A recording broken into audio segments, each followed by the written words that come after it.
សួស្តីអ្នកទាំងអស់គ្នាថ្ងៃនេះ Channel Don CEO នឹងលើកយកការសន្ទនាខ្លីមួយជាភាសាអង់គ្លេសដើម្បីបង្ហាត់អ្នកទាំងអស់គ្នា Childhood memory ការចងចាំនៅវ័យកុមារភាព Did you have a happy childhood តើអ្នកមានវ័យកុមារភាពដែលសប្បាយរីករាយដែរឬទេ Yes I did I enjoy playing hide and seek with my peers បានខ្ញុំពិតជាមាន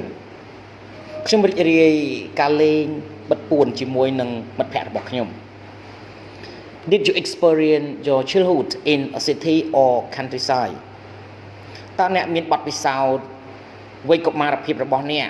នៅក្នុងទីក្រុងឬក៏តាមជនបទ I spent my childhood in rural areas where I could see vast rice fields ខ្ញុំបានចំណាយពេលវ័យកុមារភាពរបស់ខ្ញុំនៅក្នុងតំបន់ដាច់ស្រយាលមួយជាកន្លែងដែលខ្ញុំអាចមើលឃើញវាលស្រែដ៏ធំល្វឹងល្វើយ Did you usually skip class when you were a child តើជាធម្មតាអ្នកគេចថ្នាក់ទេនៅពេលដែលអ្នកនៅវ័យក្មេង Yes I did and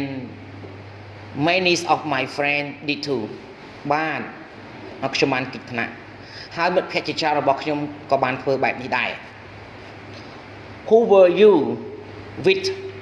when you were a child តើអ្នកនៅជាមួយអ្នកណានៅពេលដែលអ្នកនៅវ័យក្មេង I was with my beloved families ខ្ញុំបាននៅជាមួយនឹងគ្រួសារជាទីស្រឡាញ់របស់ខ្ញុំ What did you want to be when you were a child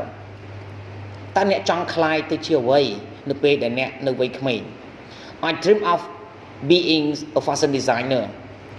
ខ្ញុំបានសបិនចង់ក្លាយទៅជាអ្នកច្នៃម៉ូដសម្លៀកបំពាក់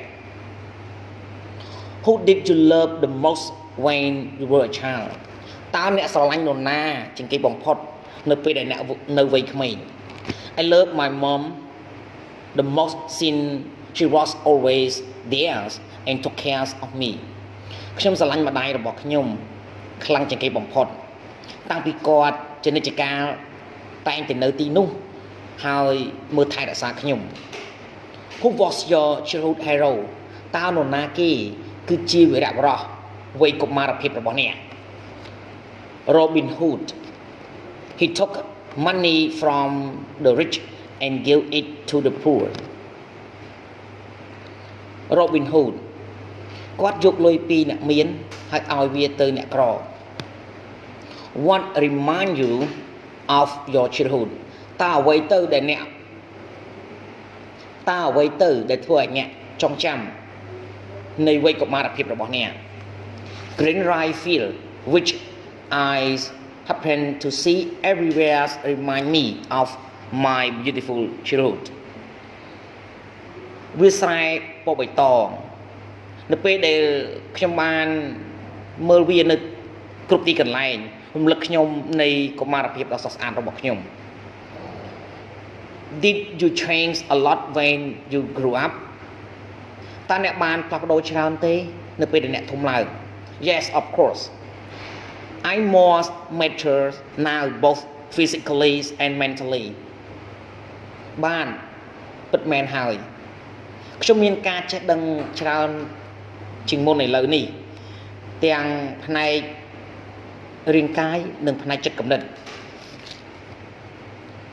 Why is childhood important ហេតុអ្វីបានជាកុមារភាពវាមានសារៈសំខាន់ Because it shapes people into who they will become ពីព្រោះវាបានតម្រែតម្រង់មនុស្ស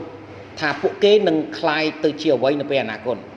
អរគុណសម្រាប់ការទស្សនាវីដេអូសូមជួយចុច Subscribe Like and Share ទូ Channel Don CEO ដើម្បីទទួលបានវីដេអូថ្មីៗសូមអរគុណ